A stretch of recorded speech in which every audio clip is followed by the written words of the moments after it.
যুবলীগের সমর্থন ছিলাম, আর এখন মির্জা ফখরুল ইসলামের সাথে কিভাবে আমি প্রোগ্রাম করি, হ্যাঁ, অনেকে অনেকভাবে ইন্ডিকেট করছে। অনেকে দিকে আমাদের মেম্বাররা অনেকেই উমরাতে গেছে, অনেকেই যাইতেছে, তারা এই ধরনের তো কোনো পারমিশন নেই নাই।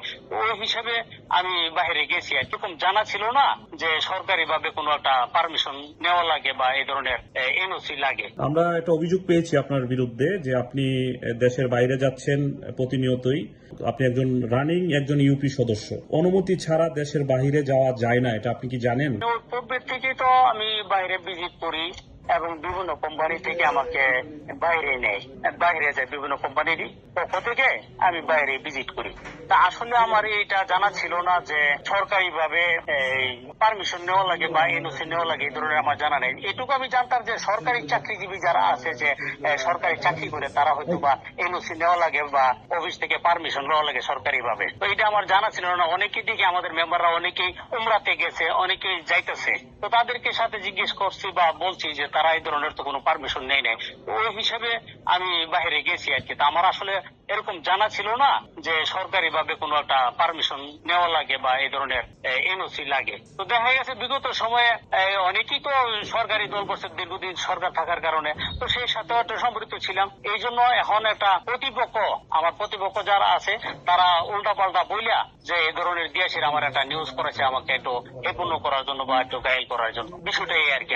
আসলে আমার জানা ছিল না। হয়তো বা পরবর্তীতে যদি যাই, আমি সরকারি ভাবে যদি এই ধরনের আইন টাইন থাকে, অবশ্যই আমি সেটা মেনটেন করবো। কারণ আমি যেহেতু জনপ্রতিনিধি, আমি প্রশাসন এবং আইনকে আমি শ্রদ্ধা করি 100 বার। আইনের প্রতি শ্রদ্ধা রেখে আমি বলছি যে পরবর্তীতে যদি কোনো লাগে দরকার, আমি ওইভাবে পারমিশনের মাধ্যমে আমি যাবো আর কি। আপনি কি ইউপি সদস্য ছাড়া কোনো কোম্পানির সাথে কোনো রিলেটেড কিনা, এরকম কোন কোম্পানির সাথে আপনি জড়িত আছেন বর্তমানে? জি, আসলে আমরা জনপ্রতিনিধি হলে তো ব্যবসা বাণিজ্য আমাদের প্রত্যেকেরই আছে, বা জনপ্রতিনিধির পাশাপাশি তো ওটা ব্যবসা বাণিজ্য না করলে চলা সম্ভব না। হ্যাঁ, যেটা আমরা যত সামান্যটা সম্মানই পাই, সেটা তো আমাদের চাপানের খরচও না।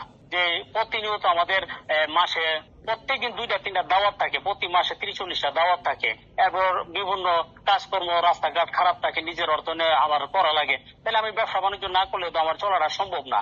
তাহলে পাশাপাশি আমি একটা কোম্পানির সাথে আছি হিসাবে, কোম্পানি অনেক সময় এই টার্গেট ফিল আপ করলে আমাকে বাইরে ট্যুরতে, সেই সুবাদে আমার যাওয়া আর কি। সেটা কোন কোম্পানির নাম কি?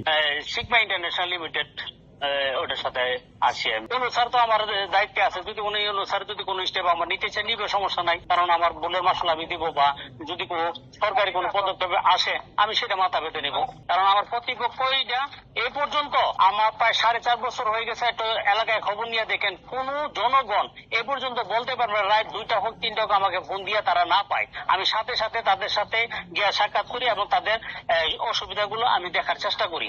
এ পর্যন্ত কেউ বলতে পারবেন আমার ওয়ার্ড থেকে যে আমার কাছে এসে কোনো স্বাক্ষর পায় নাই, বা সনদপত্র কোনো স্বাক্ষরের বা কোনো সনদপত্র পাইতে গিয়ে তাদের কোনো বিলম্বিত হয়েছে। নাম প্রকাশে অনুচ্ছেদ, যদি আমি অন্যায় করি বা তারা যদি আমার কাছ থেকে সেবা থেকে বঞ্চিত হয়, তাহলে তারা তো অবশ্যই আমাকে, তাদের নাম বলতে কোনো অসুবিধা নাই। তো তারা নাম প্রকাশে অনুচ্ছেদ হবে কেন? তারা যারা নিউজটা করছে, তারা আমার প্রতিপক্ষের মাধ্যমে গায়েল হয়ে প্রতিপক্ষ আমাকে গায়েল করার জন্য তারা এই কথাটি বলছে। আনাইলে যারা নাম প্রকাশ হয়েছে তাদেরকে নিয়ে সরজমিনে আপনার ভিডিও প্রকাশ করেন, দেখেন তারা আমার নামটা বলে কিনা। চেয়ারম্যান সার্টিফিকেট নিতে তো আমার কোনো প্রয়োজন হয় না, সরাসরি চেয়ারম্যান থেকে তো আমি স্বাক্ষর করি না। চেয়ারম্যান স্বাক্ষর করে সার্টিফিকেট চেয়ারম্যান নিজে। সজীব যে আছে, যে আমার প্রতিপক্ষ যে আলম মেম্বার ছিল সাবেক, তার আপন বাতিজা, সে মাদকের সাথে জড়িত এবং আদম ব্যবসার সাথে জড়িত, সকল ব্যবসার সাথে বাড়িতে জড়িত।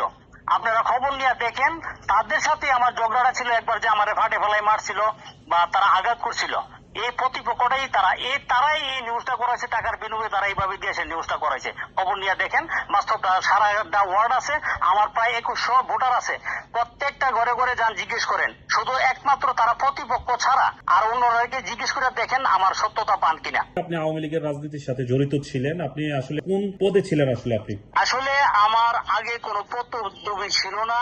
আগে আওয়ামী লীগ দীর্ঘদিন 17 বছর থাকাকালীন সবাই তো দল করছে, কেউ বাদ নাই যে দল যে করে নাই। ওই সুবাদে আমি একটা সাপোর্টার ছিলাম। হ্যাঁ, যুবলীগের সাথে আমি জড়িত ছিলাম, অস্বীকার করার জন্যই। হ্যাঁ আমি করছি, কারণ এখন বর্তমান সরকার আসছে, সরকারের সাথেও আমার কাজ করতে হচ্ছে।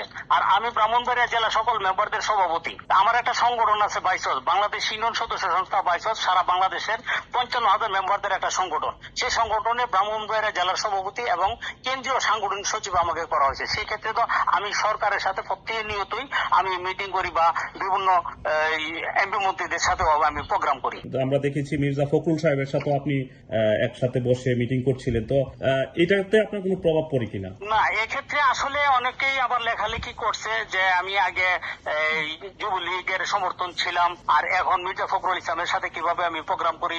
হ্যাঁ, অনেকে অনেকভাবে ইন্ডিকেট করছে, লেখালেখিও করছে। তা আমি বললাম যে আমি যেহেতু মেম্বার সংগঠনের সভাপতি জেলার আর এবং কেন্দ্রীয় সাংগঠনিক সচিব, তাহলে আমার তো সকলের সাথে আমাদের সংগঠনের জন্য, মেম্বারদের জন্য এবং ইউনিয়ন পরিষদের জন্য বিভিন্ন মন্ত্রণালয়ের এমপি মন্ত্রীদের সাথে আমার প্রোগ্রাম করা লাগে, সেই হিসাবে আমি করি।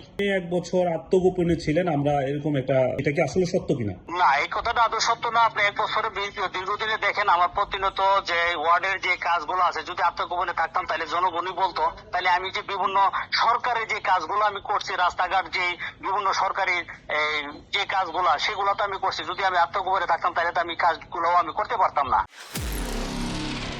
নিরপেক্ষ, সত্য প্রকাশে আপোষহীন।